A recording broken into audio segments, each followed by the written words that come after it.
discussion, and the chairman, the second for discussion, I acknowledged. And it was a unanimous vote to look at it quarterly. But here again, Madam Chair, I asked that question, and so if that's the recommendation, then I'd like to change my vote. And because otherwise, I think we need to take an actual vote on if we support the suspension of impact fees for another 12 months. And I don't have any problem with that. We can say we support the suspension of impact fees for 90 days. Well, I don't even support that. I don't support that. Well, then you may vote no. Is there a motion in support of waiving the impact fees for 90 days? I move. Is there a second? Motion made by Mr. Mathias, seconded by Ms. Stivender. Any other comments? Madam Chairman, if I might, just Uh-huh. to be clear, the purpose of the motion is to advise the county commission that pursuant to the CFAC recommendations, the board is requesting a 90-day extension of the moratorium on impact fees for opportunity to review on a quarterly basis. Any change to that recommendation? That was sure a mouthful. He did it very well. I think somebody said that. I think somebody said it exactly like you just said it. That's what I was thinking. Is there any other clarification? Would you want to say more? You're welcome to. Oh, no, I'll just vote against it. Okay, that's fine. All those in favor, please signify by stating aye. Aye. Those opposed, Aye. motion carries 4-1 with Ms. Brandenburg in opposition. And that's the way we have to do it. Now, we move, I believe that we've exhausted that topic, and I thank you. We move to the FTE discussion. Ms. McLeod. Board members. Madam Chairman, Yes. I thought we were going to speak about the 1 cent. We did not speak about the 1 cent. It was on the list you read. Yes, it was on the list. Thank you, Mr. Mathias.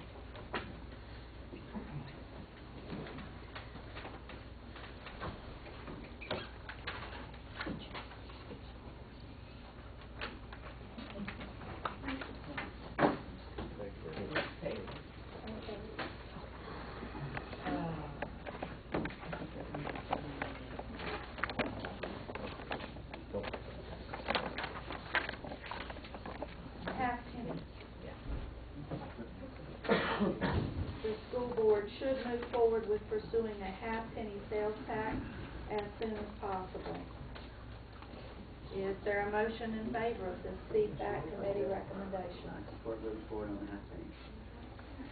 Mr. Howard has moved to support the half-penny sales tax. Is there a second? I'll second that discussion. Seconded by Mr. Mathias for discussion. Open discussion, board members.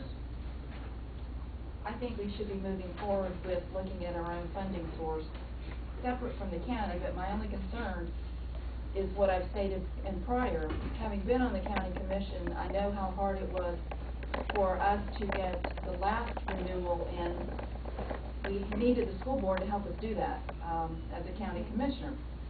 And I feel that if the school board goes after their own money, which we need the money, it's going to make it harder for the county and the municipality. And I think that was really vetted during your CFAC meeting, that it needed to be a united front. I have no problem moving out on our own if we need to do that, but I don't want to jeopardize what they're trying to do also. Yes, Dr. Howard. And the reason that I am willing to look at the half cent is that we've seen where the impact fees go. We have no control of any funding source whatsoever beyond going to the voters for a half-penny referendum. It makes more sense for us to be able to control those funds, and if we need to join with the county and they can have the other cent, or the other half cent, or they can split it with the municipalities on a quarter. But they have control of their impact fees. They have control of their own destiny. We don't. We need to make sure that we are doing what we need to do for our schools, and selling it short just because we're afraid to go to the voters and tell them what we need is not the proper channel. Okay.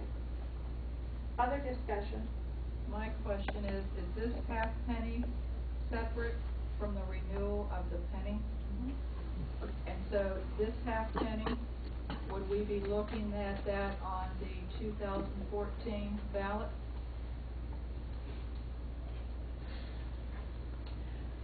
You know, Mr. Johnson and I had a lot of discussion on this, and I believe it was your belief and mine also that one has to sunset before we can Yes, pursue the ma'am. other one. The current penny sales tax, which is in 2017, the school board acknowledged to the voters at the time that they entered into that agreement for that 1/3 of a cent, that they would not pursue another sales tax option as long as that one was in effect. So it really, you're looking at, the earliest you could go after another sales tax would be 2017. And I did want that for clarification because it came up over and over again, and no matter what we said, it still came to this document. Other discussion? At the county commission meeting, it was very clear that in that history, the county commission recognized that they really needed the school district to lead the charge on the 1-cent sales tax. And that I'm of the opinion that we should work with the county commission, not go for our own half cent, but that we should go for half a cent of the 1 cent. And that would be a more appropriate approach. The other thing that's coming back from the business community is they really are looking for leadership and that we are being good stewards.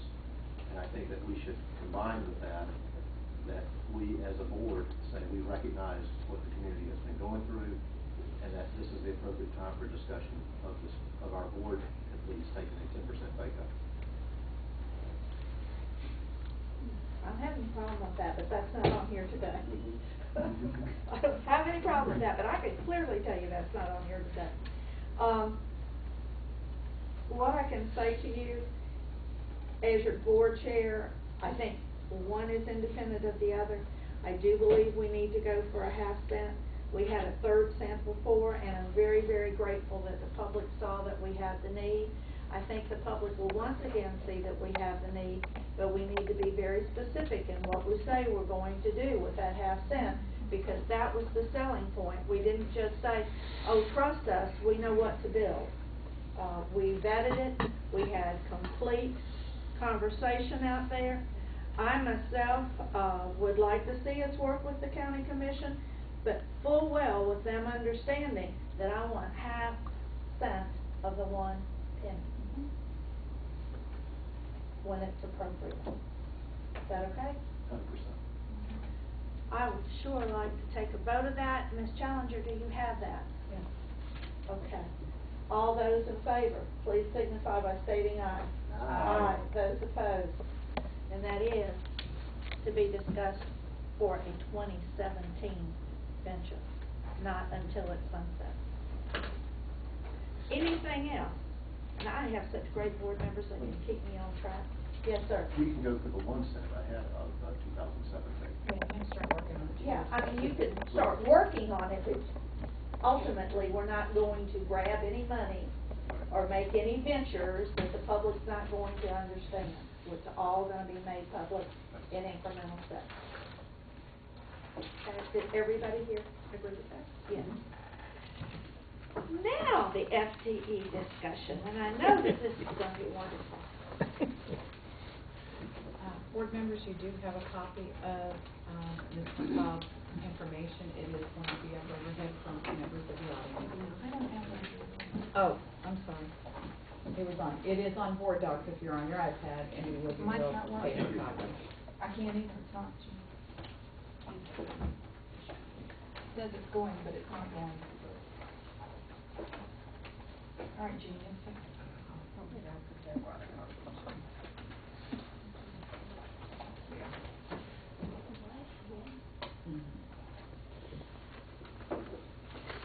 You look that.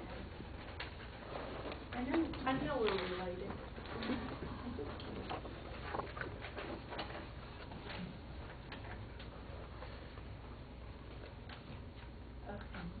Ms. McLeod? You're on. I apologize. You have 2 documents. They're both on board docs. One's a PowerPoint, which we'll go over in a minute.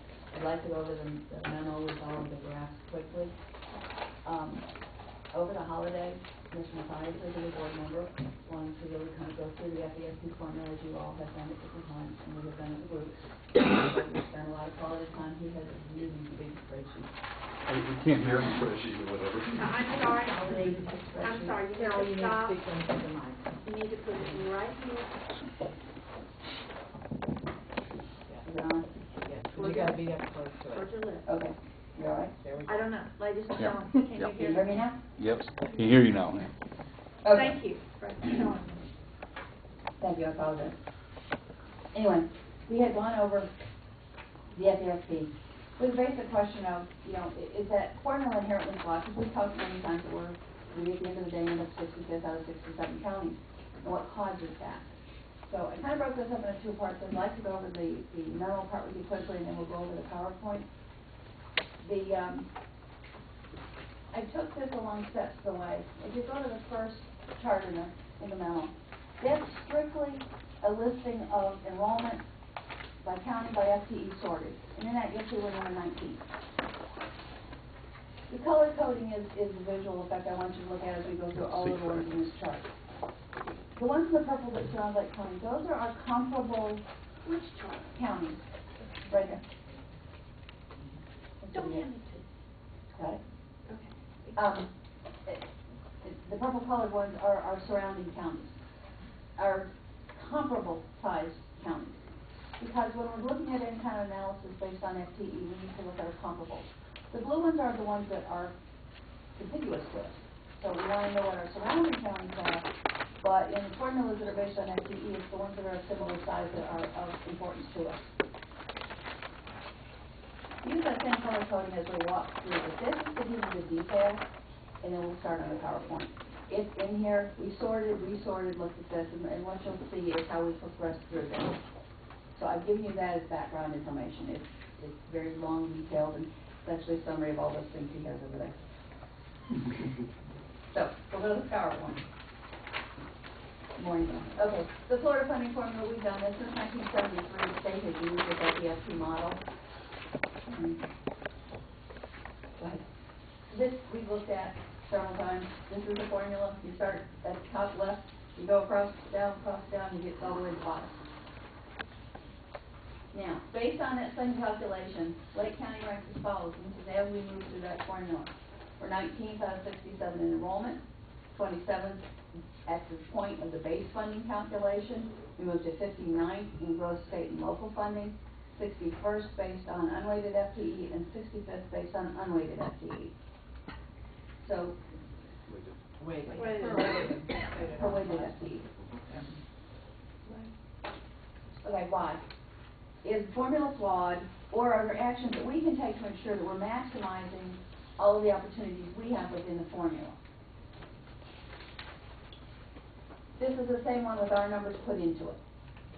Again, we've looked at this, so that's our starting point for now. Okay, the next one. Okay, this is the top row. A is where we take our weighted FTE. That's where we rank 19th based on that. That's our number of students times program weights gets us to the weighted. At that point, that's where we're 19th. We go over to the yellow one, to the base funding. That's where we get to 27. What I put across the bottom is that comparison of those similar sized counties that I highlighted in purple on the other document. What I want you to note on the bottom of this one is the state ranking across the bottom. What you'll see is Escambia and Marion, while close to us, while we rank 27th, they rank 40th and 42nd at this point in the calculation. What this has to do with is that DCD calculation. And if you'll take a look at the DCD for those two, you'll see that the Escambia is at 0.9615 and Marion's at 0.9649, whereas we're at 0.97. So every dollar that we start out on that weighted FTE funding is then reduced to 97.85 cents, whereas Escambia and Marion have an additional reduction. So again, we're looking at those comparable sized counties as we go through this process. But also it's important, I think, that as we went through it a fairly time, that if you think about Lake County, and we're about in the middle of the pack as far as cost of living, just think about your own life, and we're following 27 at that point. So what we were identifying together was there's nothing wrong in our minds with the formula right there. And To this point. To that to point. that point. We're going to keep moving through it. Okay. Keep moving. Okay, the yellow box is where we stopped the last time. Then we add in all those categoricals that are there to get to the next second box, which is our gross state and local funding. So by that point in time, we hit 59.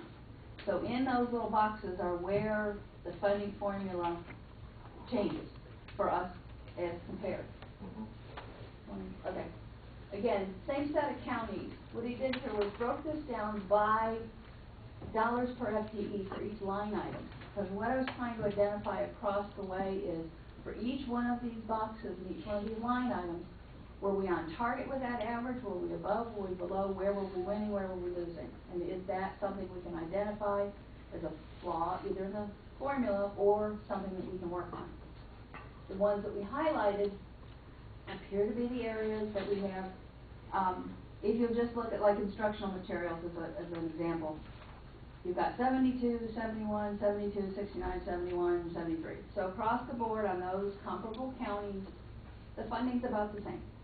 So we're not out of line with anybody else. That's what the formula is. We all kind of get the same thing. We're about the same size. And again, it's per FTE. If you look at the boxes I highlighted, ESE and transportation are two areas that we don't look in that same with our counterparts, with our comparable counties. In both of those, we are lower.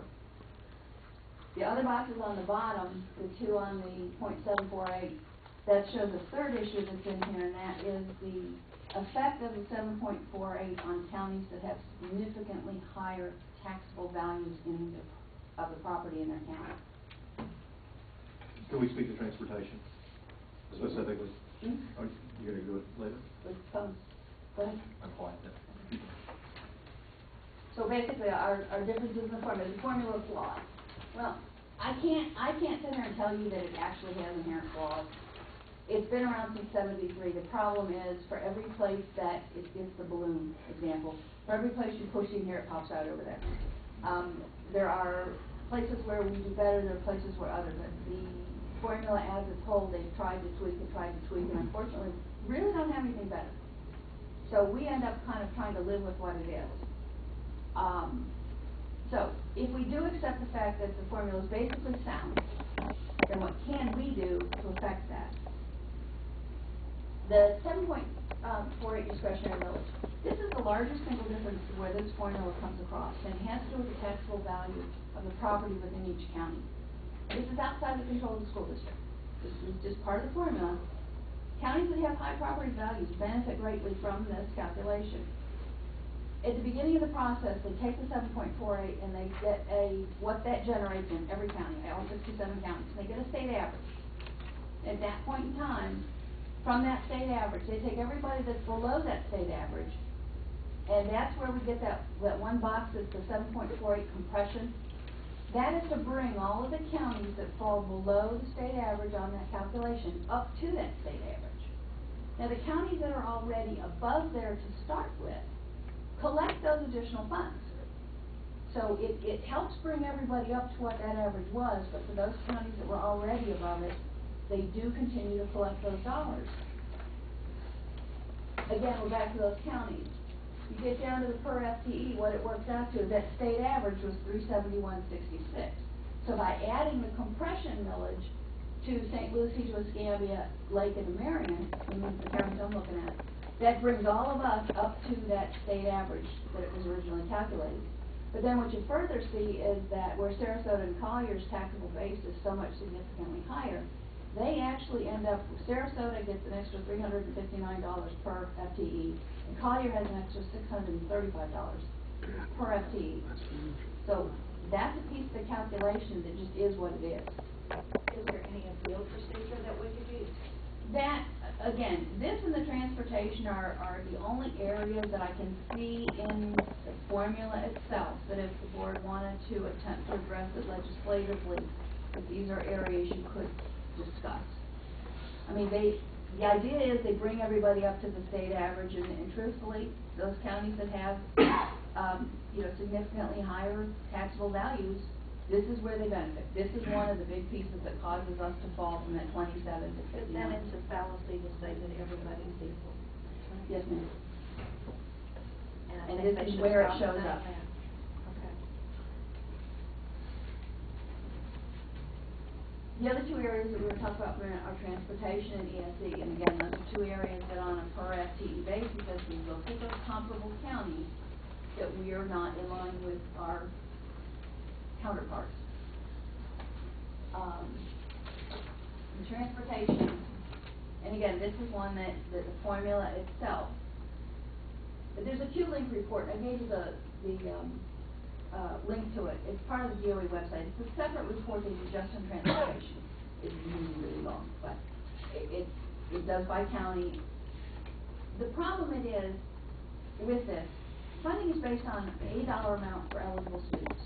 So for 2012, for basic student, we did $383.41, and for an ESE, we did an additional $819. And again, we did this for our comparable counties, take a look at where we're falling. The biggest flaw that I find in this formula is it does not take into account the number of miles that are driven. We only are funded for students that live more than 2 miles away. So if you're in compact county and you drive that student 2.1 miles, you got that $383.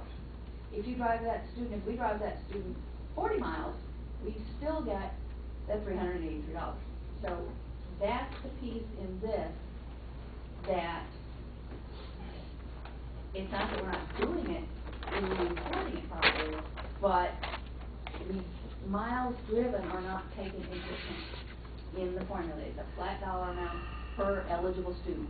An eligible student is anybody that lives more than 2 miles outside. And Carol, if I could just share something, and Will correct me if the number is different. On an average year, our buses travel 5.1 million miles. Is that number still correct? Almost 5.6. Okay, almost 5.6 million miles a year, and we're talking on 180 calendar school days. So, with what you just shared, I mean, there is a big discrepancy. Well, and as we do our budgeting process, we talk about regularly, our expenditures for the transportation as a whole, about 16 million. And the revenue that this generates is between 7 and 8. So there's that $8+ million that inherently is in there.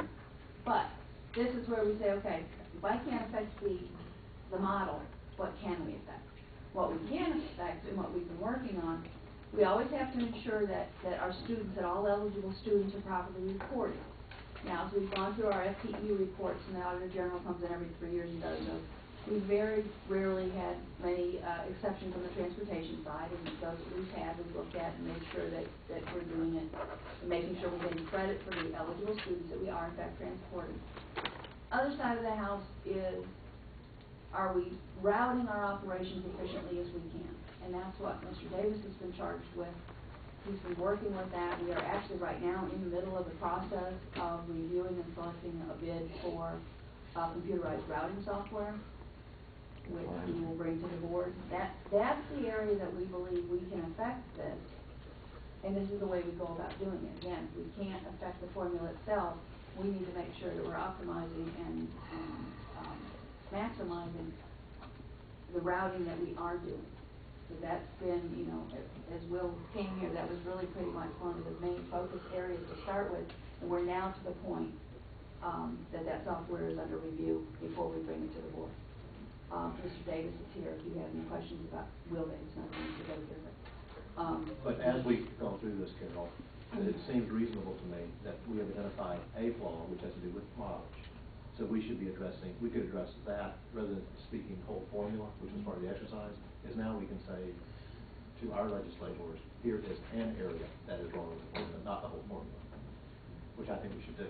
And if part of the legislative process, again, to just go and say the formula is flawed, they haven't been real willing to listen to that. Too generalized. If we can identify a specific area with examples, this might be an area that we could discuss with them again, because it's not calculating on how far you drive your students. And when you look at the physical layout of our county compared to somebody that's nice and compact, you can see that very easily.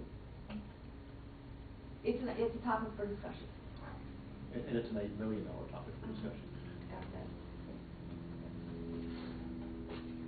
Madam Superintendent. I think there are some other areas too, because, you know, we've had to look at, our students that live within that 2-mile zone, that there's some safety precautions. You know, either there weren't sidewalks available, or it was just a high traffic It's a highway. volume that, you know, that according to the guidelines, it's saying they should be walkers. Right. But when we looked at it, we really knew that that was not a safe avenue. So we are actually transporting students that we do not get FTE for, because they're within that 2 mile. But those have been some decisions we've had to make as we've looked at those entities.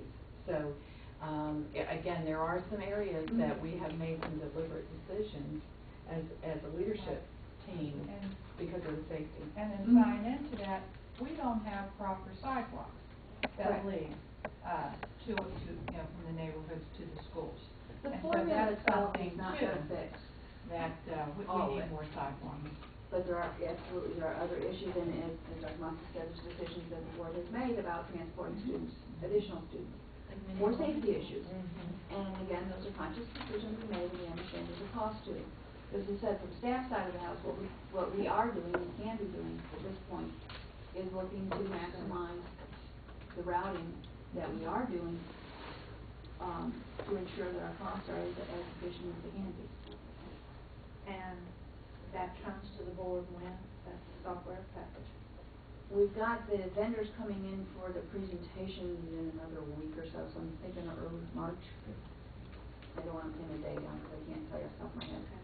We did the first part of the bid process, now we're bringing the vendors back in for, the presentations, and then we'll make a recommendation. And we're going to be Superintendent. building a budget, Yes, ma'am. so we can't have any fallback in getting everything in. Oh, yes, ma'am. No, we fully understand that, that's why we're moving along. And we fully understood before, but, you know, I'm just warning that we really need this. Yes, ma'am. Because $8 million difference, whatever we can do. Mhm. May I ask Mr. Davis a question? Sure, absolutely. Will?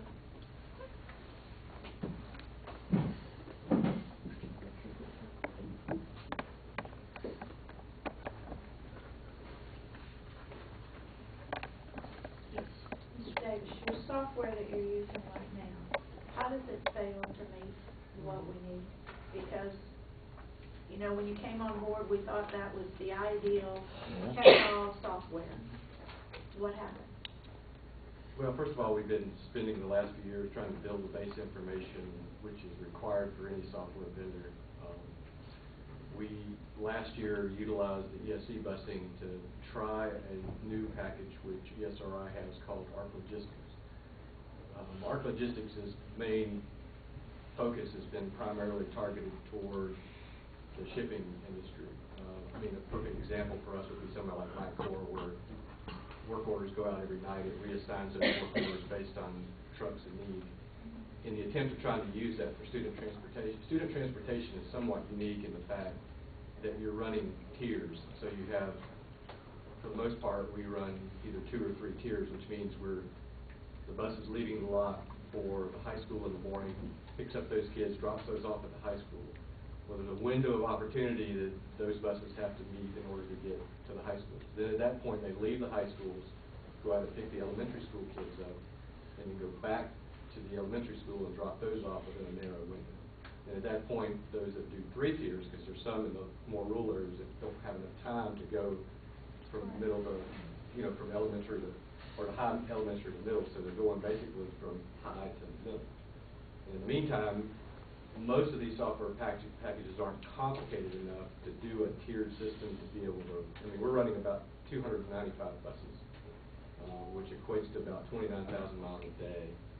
And when you're talking, we're running a little over 9,300 stops, and we're picking up, what, about 23,000 children. So the complexity of a model that can actually incorporate that and optimize for it is fairly complicated. And the package that we had was $1,000 package, and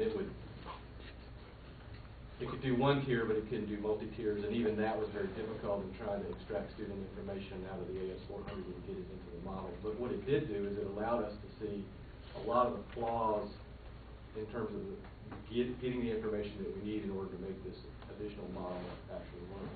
and I think there's some significant savings that we can incorporate. Part of those issues are going to be policy discussions that the board's going to need to have in a workshop in order to optimize. And I know the board has talked about several of these, and I'll just mention them off the top of my head. One is combining middle and high school students in the more rural areas where we're not able to pack buses at a very high percentage rate. In that discussion. Mr. Chapman, we crossed that out and there wasn't a considerable difference in cost? It was a reasonably good difference in the very rural areas, but areas like Claremont and Leesburg, which are not quite as rural, they're not out on the road as long. I mean, as you know, you're leaving the Eustis lot going to Yes, sir, but I just remember that total figure, that there wasn't that much of a difference once we Well, I think that's because they combined all the schools as one. I think And that's what it says. Right, I think what we're looking at is not worrying about things like East Ridge or South Lake or Leesburg. We're now looking at Eustis, Umatilla High, and those middle schools, and then probably Gray and South This Lake. particular software program, what constitutes a bus stop? Is it one student standing, or is there a congregation Well, of it students depends for on, a bus stop? if you base it on the Q-Link, it's based on the number of times the door opens up on the bus. So for instance, you could have essentially one location, 3 buses could stop twice, once in the morning, once in the afternoon, which could be 6 stops at one location. So when I think of a stop, I think of a physical location at the corner where the bus stops, whether it's elementary, middle, and high. They all stop at the same location.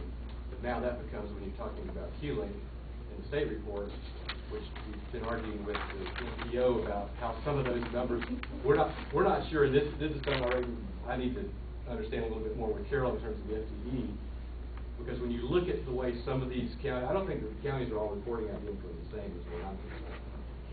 Because I've tried to look at what the issues are related to how they're, how they calculate. For instance, a very good question: how they calculate stops. Yeah, I mean, that's a perfect example of, you ask 10 people, you could probably get 6 different answers as to how you calculate a stop.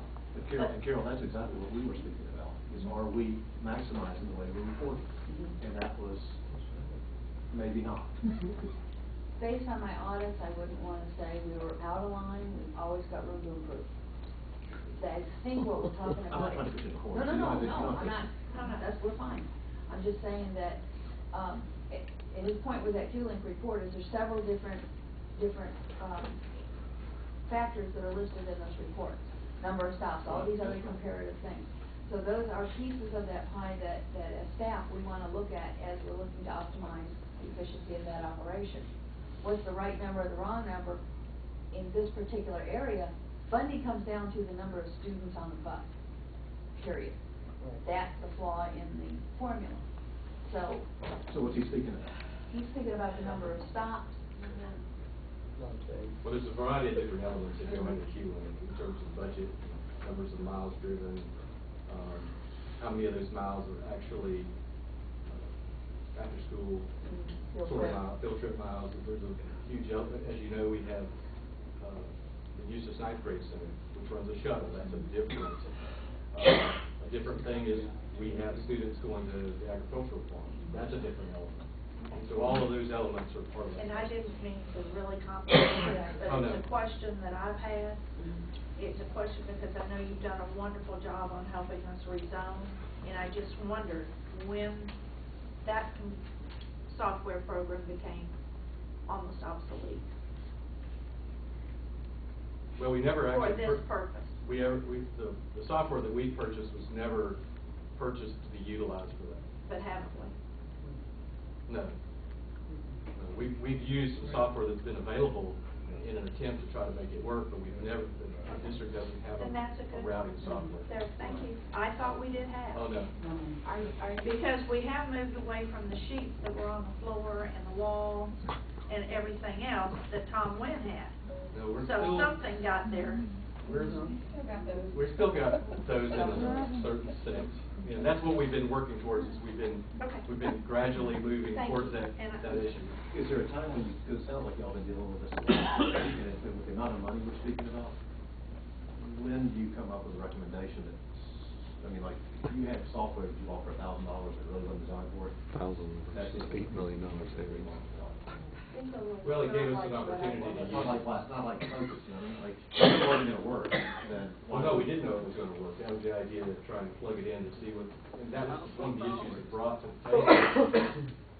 How we are currently collecting information throughout the systems between the different bus lots. And so what it did do is it really opened our eyes about the need to automate that process. So it doesn't take me very long, I'm not that bright, but we're spending 15 million, almost 16 million. We're getting 7 million. We need to close that gap, right? Right. And that seems to me, if I was bleeding like that, I'd be trying to do it pretty quick. Yeah, and that's why I'm saying, whatever we need to know to get it in the budget, but I needed that clarification, because we've struggled, and I know we've gotten farther. And Don Benton may quit tomorrow, and we will truly be out of luck, Dr. Howard. We're talking about apples and oranges, we need to focus on the FTE. The other part, the money saving part, we've all worked on that for years. This stuff's all going through the committees and going where it needs to go. And once it gets here, I mean, I know staff's very well aware of the issues with the transportation from the spending side, but from the FTE side, I think we need to get back focused on funding part, because we're off in left field. I understand what you're saying. But the key, Dr. Howard, is, you know, He is looking at the whole picture. Is for Carol to look at me and say, we are reporting it accurately, and the program is flawed. That's all I want to hear. And what I keep hearing is that we have room for improvement, or we could always do better. Or an audit. If you say to me, we've gotten as much as we can, then going to Tallahassee is easier saying, this area of the formula is flawed. You know what I mean? I think our reporting is reasonably accurate. We've never had issues with audits. The operational side of the house is an efficiency issue that we know we're dealing with. The flaw in the formula, in my opinion, is that it doesn't consider mileage. And with the county our size, I think mileage is an issue. That is no longer discussion. Mr. Fix has been back here signing to me. And if he could come up and speak. Go get it. I'm sorry. Just wanted to make sure that we understood. I have been very blessed to work with Will Davis and what he's done, and I know you all know that. But when we bought that $1,000 software, it was for demographic purposes. It was for attendance boundary purposes. He stretched it to see what can we do, some what-if scenarios. And that's what I remember. That's right. And therefore, now we're going into the next step. Gathered all the data, started to lay groundwork, started to understand what it was we didn't know. Started to look at that, started to ask the questions, started to say, can we report this in a better and more efficient way that gives us a better return on the dollar? Then also, eventually, we're going to need to come back to you all and say, you know what, to even maximize it some more, there's some more policies we're going to have to look at and tighten up as well in tandem with all this. So we've started to begin to understand that. However, that software that we bought, that wasn't its purpose. Now we they're expanded reviewing, it. right now they're reviewing another software, if you will, plug-in or addition that will go in with this to do even more of that. Okay, I give you a sign. Thank you.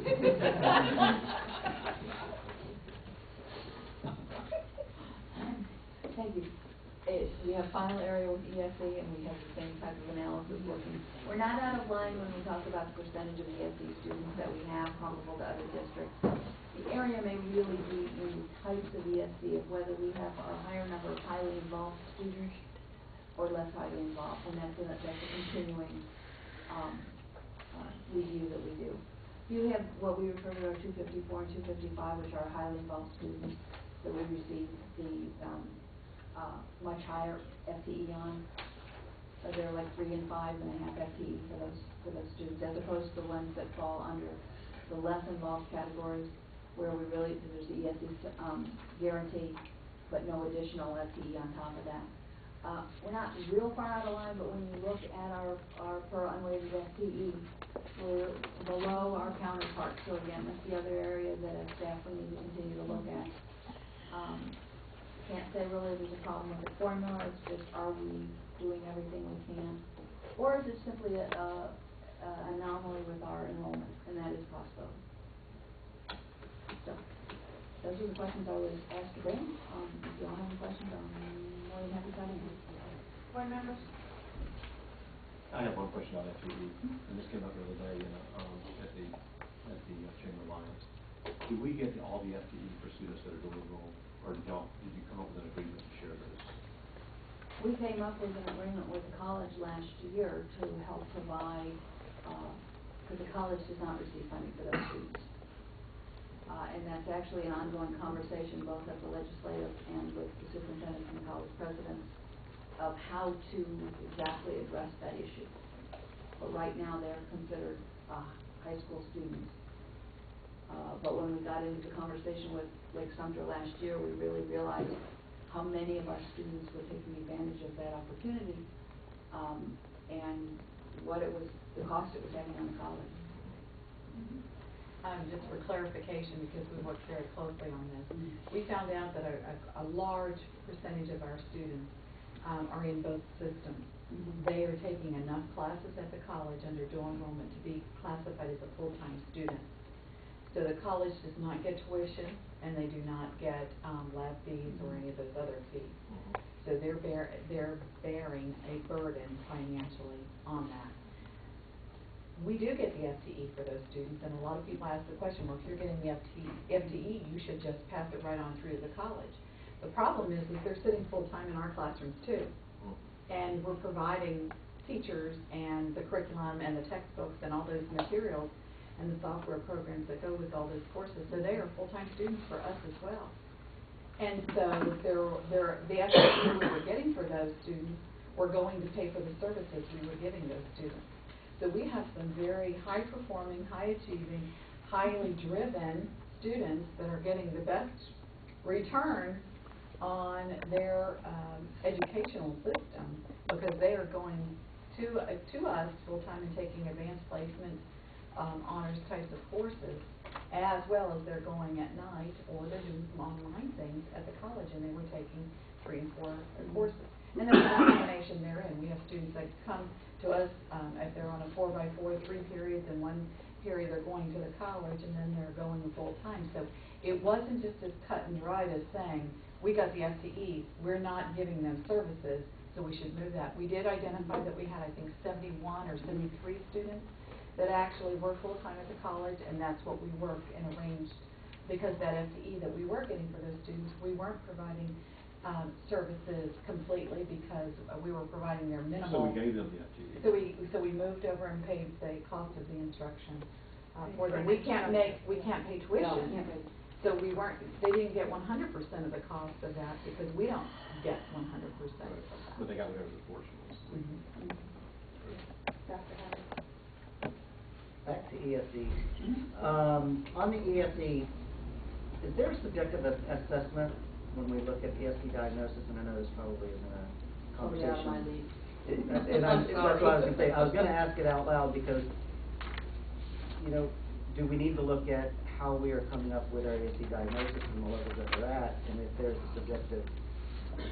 some subjectivity in there, are we not raising the bar enough to get those to the next level? If we're I don't have a specific answer to give you on that without going back and doing the research on that. Obviously, we never want to over-diagnose or under-diagnose. We want to be right on the mark, and that always needs to be reviewed and looking at that. So to answer your question, yes, it needs to be looked at, just because we never want to be over or under in the diagnosis.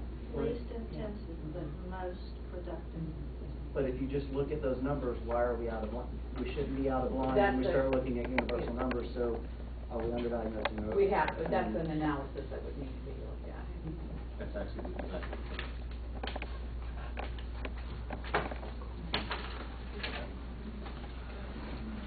Thank you very, very much. We appreciate it.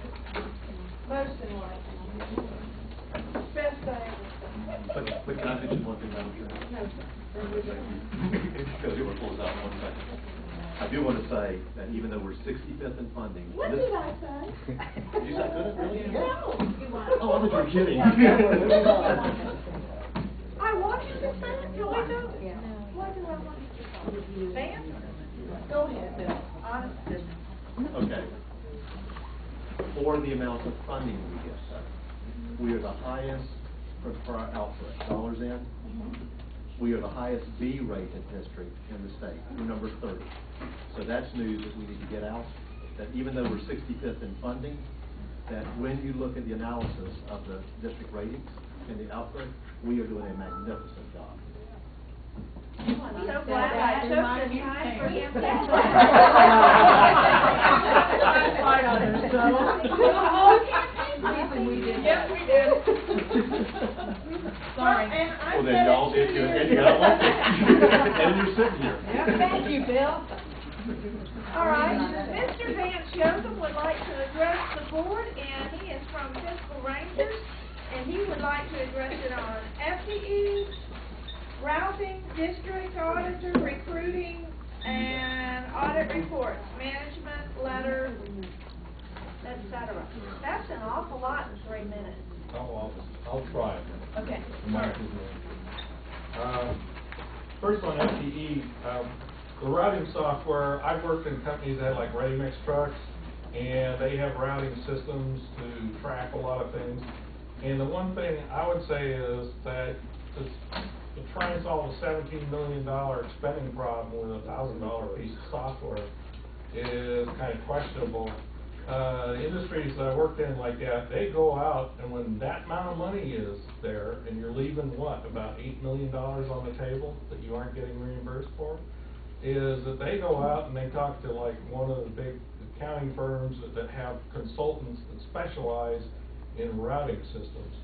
And maybe you go out and you spend 10 grand with them to come in and give you an assessment, and then maybe have them evaluate software, because there probably is some where they can define what the specifics are, but trying to do it in-house, we've seen you haven't. I mean, you're still leaving all that money on the table. To me, it indicates there's a lot of room for investing some money in some people that know what they're doing in routing and do that. The next thing is, last Friday, the recruiting for the district auditor closed. I personally was going to apply for that, and I just acknowledged that up front, but then I decided no, because I have never seen such bureaucracy in trying to get anybody to be hired for a position. And not just this one, but you know that you go to the website, and if you're interested in a job opening at this organization, you can't find what the jobs are that are open. You have to submit your social security number to create a small account, so then you have access to see what jobs are open. How many qualified candidates will ever do that? I talked to a controller of one local organization. He says, "You're kidding." He says, "I would never give him my social security number." Well, I even did, just to see what the process was. I did a massive search on the internet in several different job boards. Could not find a posting anywhere that said that position was open. Okay? It's my belief that intentionally you are not trying to get an auditor. The committee has not really emphasized a sense of urgency in trying to get that position filled. The board hasn't. You didn't even present the audit reports that came from like the CAFR, the management letter, and they used to have the presentation of the audit reports to this board. You didn't do that. It was on the consent agenda. And I really think that maybe you ought to just say, okay, if you don't want to take it seriously, oversight, then you ought to just close down that committee that Larry Metz worked so hard to establish, and give the money back to the academic side and let them hire a couple of teachers. Because I don't think anybody has been very, interested in providing oversight, and yet we found just one thing here today. $8 million on the table. You've got contracts that have come up in the past where they weren't doing, and I think that either you should create a sense of urgency and solve this problem, and or you ought to just drop the committee, drop the idea that you're going to have an audit, district auditor, and just go on and let the internal staff work on things. Thank you. Very much.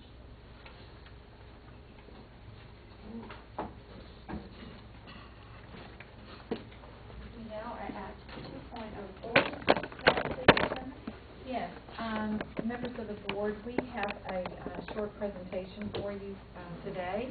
This is by Leesburg High School and our Safe Climate Coalition. I'd like to invite Debbie McIntyre and Bill Miller to come forward to talk about this particular initiative. This is a partnership between the Safe Climate Coalition and Leesburg High School. It is to address some